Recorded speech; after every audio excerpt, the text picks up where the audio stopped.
How's it going, guys? Today we have Silicon Power micro SD card. It actually literally says micro secure digital high capacity card on the back. It doesn't actually tell you really anything about, like, there's no model number or anything, it's just an SD card that they sell. This is apparently the Elite model. Comes with an adapter, and same thing with Silicon Power's lifetime warranty as some of the other products that I've showed.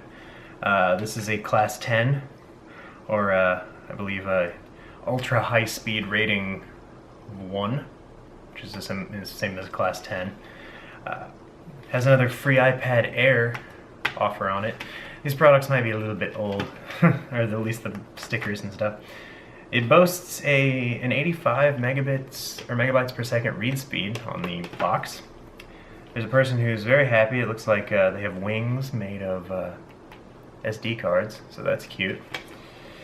And so we're gonna pop this bad boy open. It says that you can store up to 12,000 photos on it.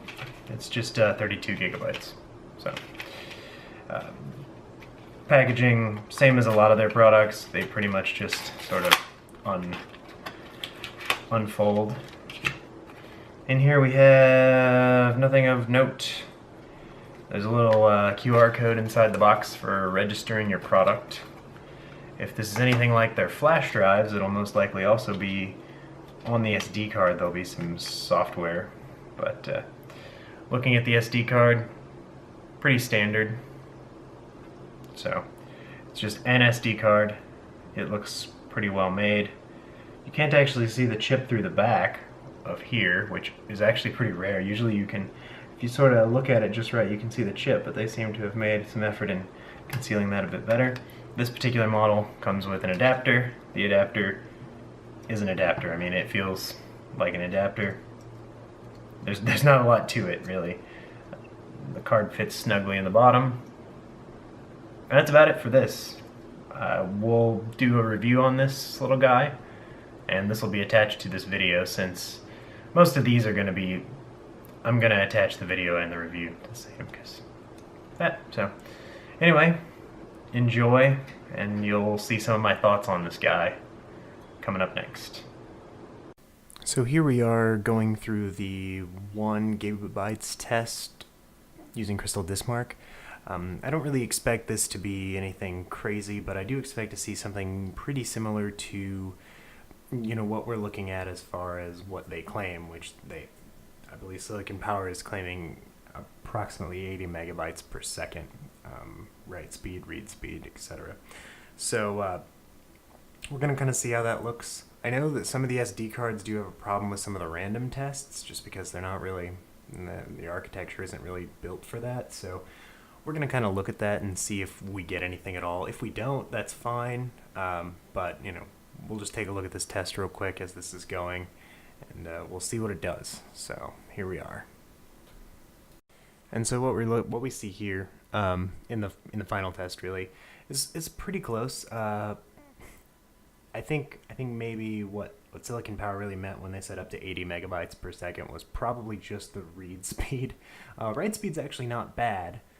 15 megabytes per second, that's probably going to be more than enough for most things you do with it. I mean, if you're probably using this in a Raspberry Pi or something similar, you probably want a little bit faster, especially if you're working on using one of the bigger or newer Raspberry Pis. But anyway, for the read speed, for our sequential tests, we see like queued up 32 gives us approximately 71 megabytes a second, and then the standard sequential is 62 megabytes a second. So that's not terrible.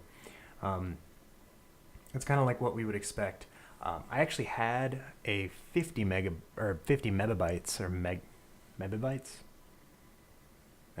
sure, 50 megabytes tests as well, but it didn't really pan out. The card just locked up Crystal DiskMark, so we don't really have that result. But what we're gonna do here is I'm gonna go ahead and just do some file transfers, and we'll take a look at that and see what that looks like. So I'm going to do just a bunch of photos. I'm just going to write a bunch of photos to the SD card, which would kind of be typical of what you'd expect to be doing with this SD card. So we'll see what that looks like, and yeah, let's take a look. So here's our SD card, and we've got nothing in it at the moment. So what we're going to do is just toss on a few. I've got this folder here. That's about. So I've got this folder here. That's about. Oh man, that's being slow and laggy and terrible, isn't it? Look at that. Bah. Okay, anyway. Sorry, I'm on this laptop again. This is the only device I have around the house that has a built-in SD card reader. So it's like, uses the PCIe bus rather than just a USB drive that wouldn't really make a very accurate test. So it just really has a really poor graphics card, unfortunately. So we've got this 1.74 gigabyte thing. We got about 2,000 pictures on it. So I'm going to take that folder. What we're going to do is just start the timer. And then I'm just going to stopwatch how long it takes this to complete. And then we'll just see kind of how long it takes to write. And then what I'm going to do is I'm going to copy them off of the SD card and see what we get for like a read speed, basically. So here we go. Let's see how this works out.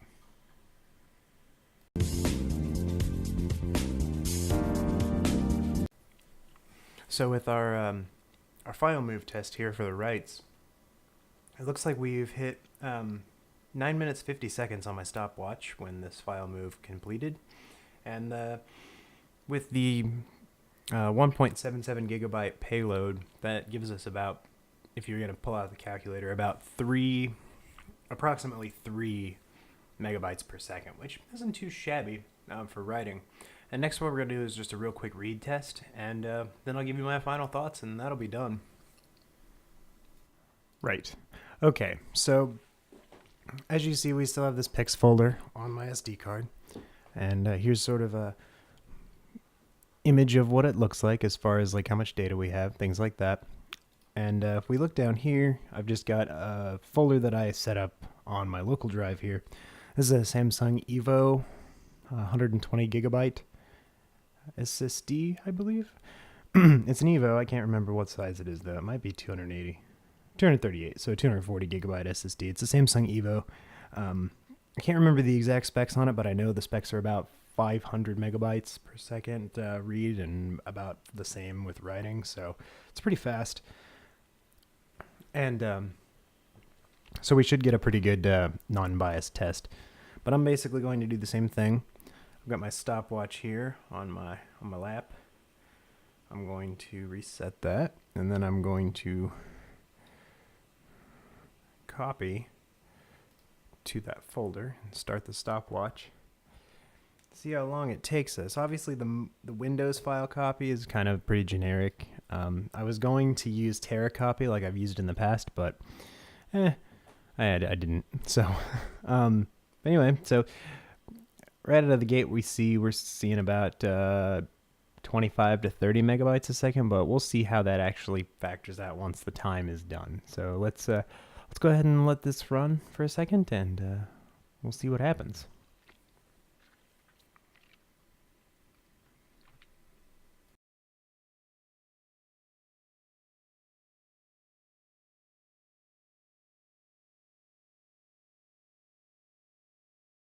All right, wow, that's done. That took 1 minute 6 seconds. So I'll do some math real quick, and I believe that's gonna be quite fast. That's 66 seconds to copy 1,770 megabytes thereabouts. So if we get out the calculator, 1770 divided by 66. That's 28.81 megabytes a second. That's not too shabby. Overall, I mean, it's not anywhere near what we would see if we were just blatantly reading data from this and writing data to it, but it kind of gives you a good idea of what you're going to expect in the real world when you're actually using this for maybe file copying or stuff like that. Obviously, if you're using it to run like a Raspberry Pi or something like that, the speeds will be a little bit different. I would say probably faster. So this is going to be kind of the worst case scenario. So with all that being said, I'd say that it's pretty good for the price that that I see it online for at time of review. Let's see. That's going to be about, let's see. No. We'll look at Amazon. So for the 32 gig model, I see it for $12 on Amazon, and the 64 being 24. So this is the 32 gig model, and so for $12, those kind of speeds aren't too shabby, and I'm pretty impressed. So overall, I'd say this is going to be a 4 out of 5 star product. I'm not 100% sold on the fact that they say that you can hit a certain speed and you just don't quite ever get there, even if under standard benchmark tests. So that's really the only negativity that I'm attaching to this drive, or this, well, I guess it's a drive in a way, this SD card. Otherwise, it's really well made, and it does SD card things. I mean, there's really not a lot you can ask for it to do other than what it does. So I give it, that's kind of my final word on it. Thanks for watching, and be sure to stick around for other videos.